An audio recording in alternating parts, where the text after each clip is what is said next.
দেখো, এই ফ্রি ফায়ারটা সামান্য একটা গেম হলেও এটা যে অনেক মানুষের জীবন পরিবর্তন করে দিয়েছে, আবার অনেক মানুষের জীবন যে ধ্বংস করে দিয়েছে, এটা আমাদের সকলেরই জানা। তবে সামান্য এই গেমটা যে গোটা একটা পরিবারকে আবার নতুন করে জীবন দান করবে, এটা আসলে সকলের অজানা ছিল। হ্যাঁ বন্ধুরা, আজকের গল্পটি এমনই একটা পরিবারকে নিয়ে যারা এই ফ্রি ফায়ার গেমটাকে একেবারেই সহ্য করতে পারতো না, বরং তাদের সন্তান যখন এই গেমটা খেলতো তারা আরো উল্টো বকাবকি করতো। আর ভাগ্যের কি অপূর্ব লীলা খেলা, তখন সেই গেমটা আজকে গোটা পরিবারটাকে বাঁচিয়ে রেখেছে। আর এখন তার বাবা মাও উৎসাহ দেয় তাদের সন্তানকে যে ফ্রি ফায়ার খেলো। এজন্যই চলো জেনে আসি আসলে কি এমন ঘটেছিল ওই পরিবারটার সাথে। তো বেশি ব্যাকপ্যাক না করে ছোট্ট একটা ইন্ট্রো দিয়ে আজকের ভিডিও শুরু করা যায়। তো আজকের গল্পটা শুরু হতে চলেছে ছোট্ট একটা গ্রামের ছোট্ট একটা পরিবারকে নিয়ে।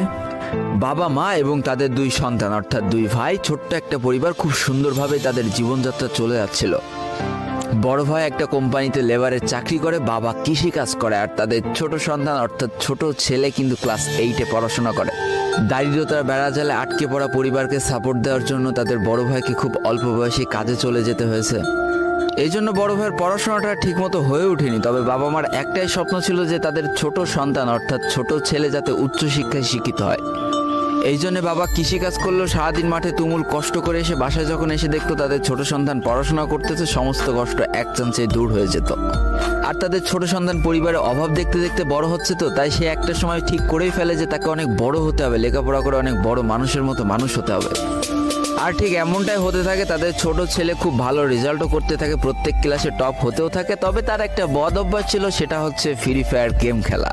করোনা চলার সময় যখন তার স্কুল বন্ধ হয়ে যায়, তখন তার বাবা এবং বড় ভাইয়ের জমানো কিছু টাকা দিয়ে তাকে একটা ফোন কিনে দেওয়া হয় অনলাইনে ক্লাস করার জন্য। তার ফোনটা ছিল 3 GB র্যামের একটা ফোন। তবে এইখান থেকেই তার ফ্রি ফায়ার গেমের সাথে পরিচয় হওয়া।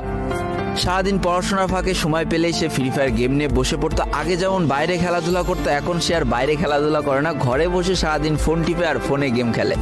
এদিকে তার বাবা মা যখন ফ্রি ফায়ার গেম খেলা দেখতো তখন প্রচন্ড পরিমাণ রেগে যেত, এমনকি মারধর পর্যন্ত করতো যে তুই এই গেম খেলা বাদ দিয়ে দে। তবে তাদের ছোট ছেলে যতই বাবা মার বাধ্য সন্তান হোক না কেন, ফ্রি ফায়ার গেমটা ছাড়তে সে একেবারেই নারাজ। প্রথম দিকে পড়াশোনার ফাঁকে ফাঁকে গেম খেললো, যখন তার বাবা মা তাকে বকা শুরু করে তখন সে রাতের অন্ধকারে গেম খেলা শুরু করে। তবে বন্ধুরা বলে রাখা ভালো, সে কিন্তু তার পড়াশোনা একেবারেই ঠিক রেখেছিল, অর্থাৎ গেমের কোনো কালো ছায়া পড়াশোনার উপরে কোনোদিনই সে পড়তে দেয়নি, যার কারণে তার রেজাল্টটা মোটামুটি ভালোই হতো। এতদিন পর্যন্ত পরিবারের সবকিছু ঠিকঠাকই ছিল, এবার আস্তে আস্তে পরিবারটা একটু একটু করে ভাঙতে শুরু করবে।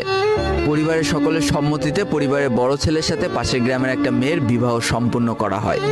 আর যেন বিবাহের কয়েক মাস যেতে না যেতে বড় ভাইয়ের পরিবর্তন লক্ষ্য করতে শুরু করা যায়।